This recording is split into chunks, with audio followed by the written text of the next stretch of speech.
सोचो एक ऐसा यूनिवर्स जहां टाइम वैसा नहीं है जैसा हम जानते हैं, एक तरफ का रास्ता।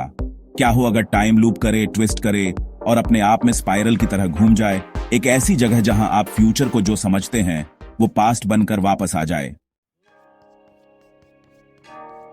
ये अजीब लग सकता है, लेकिन 1949 में गोडल, जो एक महान मैथमेटिशियन थे, ने इसी चीज को एक्सप्लोर किया। गोडल ने दिखाया कि कुछ रोटेटिंग यूनिवर्सेस में टाइम अपने आप में लूप बैक कर सकता है, मतलब टाइम ट्रैवल एक तरह से नेचुरली हो सकता है।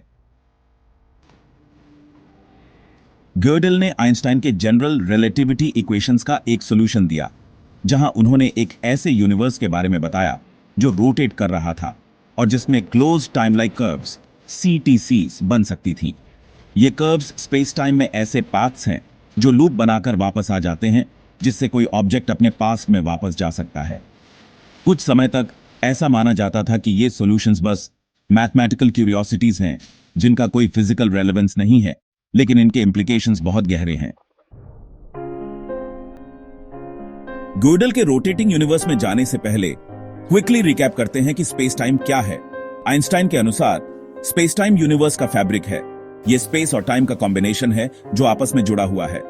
जैसे ट्रैम्पोलिन का कपड़ा उस पर भारी गेंद रखने से बेंड होता है, वैसे ही स्पेस टाइम मास की प्रेजेंस में बेंड होता है। स्पेस टाइम का यह बेंडिंग ही हम ग्रेविटी के रूप में फील करते हैं। अब स्पेस टाइम को एक फ्लैट शीट नहीं, बल्कि एक डायनामिक कर्व्ड सरफेस की तरह इमेजिन करो। आइंस्टाइन की थ्योरी में स्पेस टाइम का कर्वेचर उन पाथ्स को डिटरमिन करता है जिन पर ऑब्जेक्ट्स फॉलो करते हैं। यह टाइम ट्रैवल और गोडल के सॉल्यूशन को समझने के लिए क्रूशियल है। गोडल के यूनिवर्स में की फीचर है रोटेशन। पूरा यूनिवर्स घूम रहा है, लेकिन रोटेशन स्पेस टाइम को कैसे अफेक्ट करता है? इसे स्पेस टाइम के फैब्रिक में एक जायंट व्हर्लपूल की तरह सोचो। ऑब्जेक्ट जितना मैसिव होगा, जैसे कोई प्लैनेट या गैलेक्सी, स्पेस टाइम का कर्वेचर उतना ही ज्यादा होगा। अब अगर आप इसमें रोटेशन ऐड करते हैं तो आप स्पेस टाइम के फैब्रिक को ही ट्विस्ट करना शुरू कर देते हैं। गोडल ने जो एग्जैक्ट सॉल्यूशन दिया था वो आइंस्टाइन्स फील्ड इक्वेशंस का यूज करके एक्सप्रेस किया गया है, जो जनरल रिलेटिविटी का हार्ट है। ये इक्वेशंस डिस्क्राइब करती हैं कि मास और एनर्जी स्पेस टाइम को कैसे कर्व करते हैं। गोडल का सॉल्यूशन एक मैट्रिक था, स्पेस टाइम का एक मैथमेटिकल डिस्क्रिप्शन, जहां यूनिवर्स इस तरह रोटेट कर रहा है कि पाथ्स बनते हैं, क्लोज टाइम लाइक कर्व्स या CTCs, जो लूप बनाकर वापस आ जाते हैं। इस सॉल्यूशन के पीछे के मैथ में रोटेटिंग आइंस्टाइन रोजन मैट्रिक शामिल है, जो ब्लैक होल्स के लिए केयर मैट्रिक को जनरलाइज करता है। गोडल के सॉल्यूशन के लिए कॉम्प्लेक्स टेंसर कैलकुलस और डिफरेंशियल जियोमेट्री की जरूरत होती है, लेकिन इसके कोर में ये एक ऐसे यूनिवर्स को डिस्क्राइब करता है जहां स्पेस टाइम खुद रोटेट कर रहा है, जिससे टाइम में ये क्लोज्ड लूप्स बन सकते हैं। अब ये क्लोज टाइम लाइक कर्व्स क्या हैं जो गोडल का सॉल्यूशन सजेस्ट करता है? CTCs स्पेस टाइम में ऐसे पैथ्स हैं जहां कोई ऑब्जेक्ट, मान लो एक स्पेसशिप, एक ऐसे रूट पर ट्रैवल कर सकता है जो इवेंचुअली उसे स्पेस टाइम में उसी पॉइंट पर वापस ले आता है, पहले के टाइम पर। CTCs की प्रेजेंस का मतलब है कि टाइम लूप कर सकता है। अगर आप एक स्पेसशिप में बैठे हैं और आप इन कर्व्स में से किसी एक पर ट्रैवल करते हैं, तो आप थियोरेटिकली अपने स्टार्टिंग पॉइंट पर वापस आ सकते हैं जाने से पहले। ये पास्ट में टाइम ट्रैवल को अलाउ करेगा, लेकिन मोर इंपॉर्टेंटली ये सजेस्ट करता है कि यूनिवर्स उतना लिनियर और वन वे नहीं है जितना हम परसीव करते हैं। पहले गोडल का रोटेटिंग यूनिवर्स एक मैथमेटिकल ऑडिटी लगता था। आखिरकार हमें अपने आसपास कोई रोटेटिंग यूनिवर्सेस नहीं दिखते, लेकिन जब आप डीपर जाते हैं तो कुछ इंटरेस्टिंग होता है।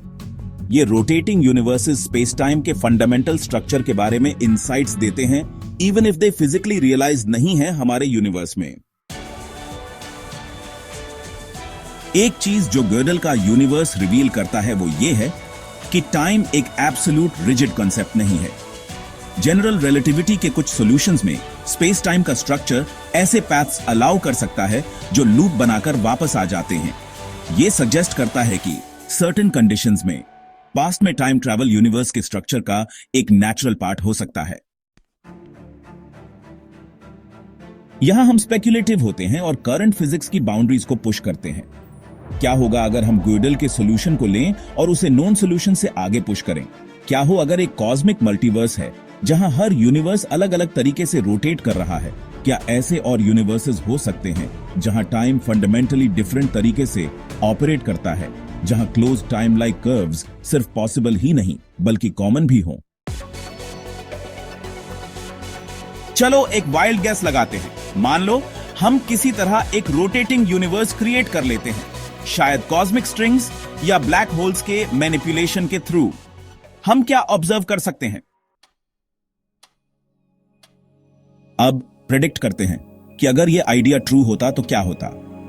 अगर हम इन क्लोज्ड टाइम लाइक कर्व्स को एक्सेस कर पाते, फिजिसिस्ट अक्सर कहते हैं कि पैराडॉक्सेस के कारण टाइम ट्रैवल इम्पॉसिबल है, लेकिन एक रोटेटिंग यूनिवर्स में फ्यूचर और पास्ट एक लार्जर स्पेस टाइम कंटिन्यूअम के पार्ट के रूप में को एग्जिस्ट कर सकते हैं। शायद टाइम लूप्स इंफॉर्मेशन को टाइमलाइंस के अक्रॉस एक्सचेंज होने देंगे, न्यू टाइप्स के क्वांटम कंप्यूटर्स क्रिएट करेंगे या हमें पैरेलल यूनिवर्सेस को एक्सेस करने भी देंगे। क्वांटम मैकेनिक्स के पैराडॉक्सेस जैसे फेमस ग्रैंडफादर पैराडॉक्स अंडरस्टैंडिंग के न्यू फॉर्म्स में इवॉल्व हो सकते हैं, जहां timeline strange yet predictable ways में कन्वर्ज और डाइवर्ज करते हैं। कंक्लूजन में, gödel का रोटेटिंग यूनिवर्स सिर्फ एक मैथमेटिकल क्यूरियोसिटी नहीं है, ये टाइम, स्पेस और रियलिटी के बारे में सोचने के एक एंटायरली न्यू वे का गेटवे है। gödel के यूनिवर्स से आगे एक्सप्लोर करके हम फिजिक्स के न्यू रेल्म्स के डोर्स खोल सकते हैं, जो एक दिन हमारे यूनिवर्स के बारे में कुछ मोस्ट प्रोफाउंड क्वेश्चंस के आंसर्स दे सकते हैं। क्या हो अगर एक दिन हम स्पेस टाइम के फैब्रिक के थ्रू देख पाएं और पाएं कि टाइम सिर्फ एक स्ट्रेट लाइन नहीं है, बल्कि लूप्स और ट्विस्ट्स का एक वास्ट टैंगल्ड वेब है, हर एक रियलिटी का एक अलग वर्जन। यूनिवर्स उतना सिंपल नहीं हो सकता जितना हम सोचते हैं, और gödel का यूनिवर्स उस डीपर हिडन ट्रूथ का बस पहला हिंट हो सकता है। आप क्या सोचते हैं? क्या टाइम लूप्स एग्जिस्ट कर सकते हैं और उनका यूनिवर्स के लिए क्या मतलब होगा? कमेंट्स में अपने थॉट्स शेयर करो और चलो इन कॉस्मिक आइडियाज को साथ मिलकर एक्सप्लोर करते हैं।